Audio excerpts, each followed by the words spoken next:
Back in 2005, Steve Jobs gave a commencement speech at Stanford University that pretty much instantly became legendary. And it wasn't just a regular speech, it was like a masterclass in how to live, all broken down into three incredibly powerful personal stories. So let's dive in and unpack the lessons he shared. In this quote, this is pretty much the whole point of the speech, right from the jump. It's such a powerful wake-up call. He's challenging all of us to stop living a life based on what other people expect. It's about finding your own path, and the rest of his speech is basically the roadmap for how he figured out how to do that himself. So, what made this speech so unforgettable? Well, he didn't just stand up there and give a boring list of do this, don't do that. No, he knew the best way to really connect with people is to tell a story. So he built the entire thing around three deeply personal, totally human moments from his own life. And the way he structured it is just brilliant. It flows perfectly from looking at the past to dealing with the present and then finally thinking about the future. So let's start with that first story, which is all about making sense of the road you've already traveled.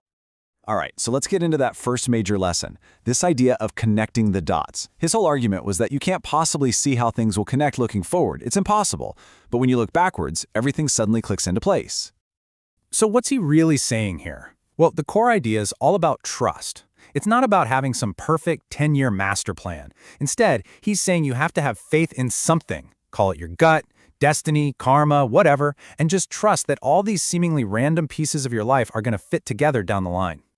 And get this, he uses this absolutely perfect example from his own life. Dropping out of college? At the time, it probably looked like a huge failure. Taking a random calligraphy class seemed totally useless, right? But then 10 years later, that very specific, niche skill became the thing that made the first Macintosh computer so special. It gave it beautiful, revolutionary fonts. And just like that, boom, the dots connected.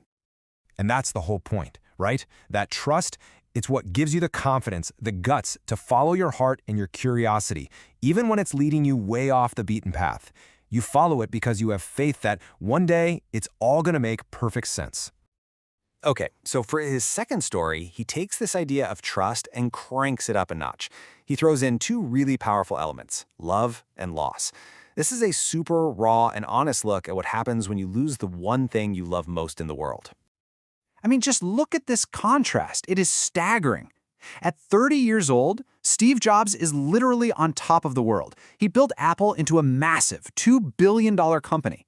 And then, in that exact same year, he gets publicly and humiliatingly fired from the company that he created in his garage. It was just a brutal public failure. But this is where it gets really interesting. Here's the twist. He says that, looking back, he saw that devastating failure not as the end, but as a fresh start.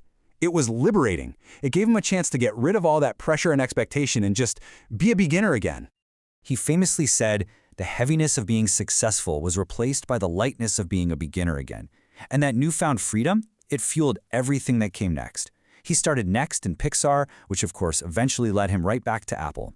He got to rediscover why he loved the work in the first place, without the crushing weight of his earlier success. And that right there, that's the big lesson from story number 2. It's this incredibly powerful message about just not giving up. If you truly love what you do, you will find the strength to push through even the most epic setbacks. And if you haven't found that passion yet, his advice is so simple. Keep looking. Don't you dare settle. This brings us to his third and final story. And this one's probably the most personal and profound of them all. It's a reflection on how thinking about your own death can actually be the best tool for living a good life.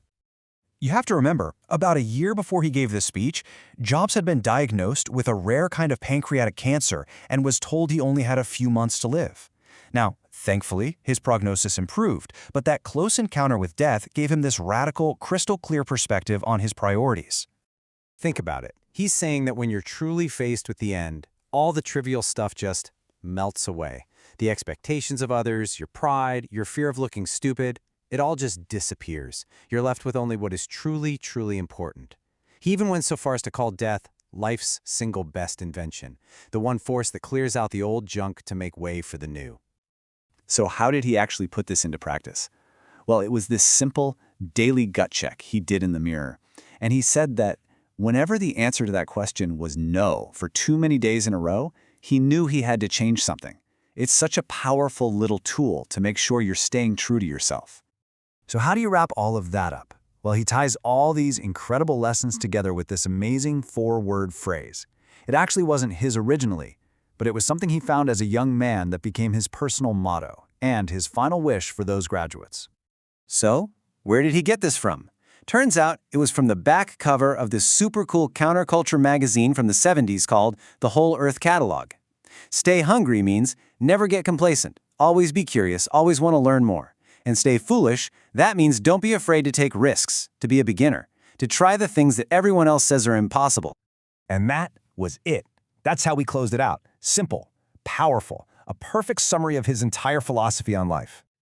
You know, when you really boil it down, this speech isn't just about Steve Jobs' life. It's a mirror. It's a framework for all of us to think about our own lives.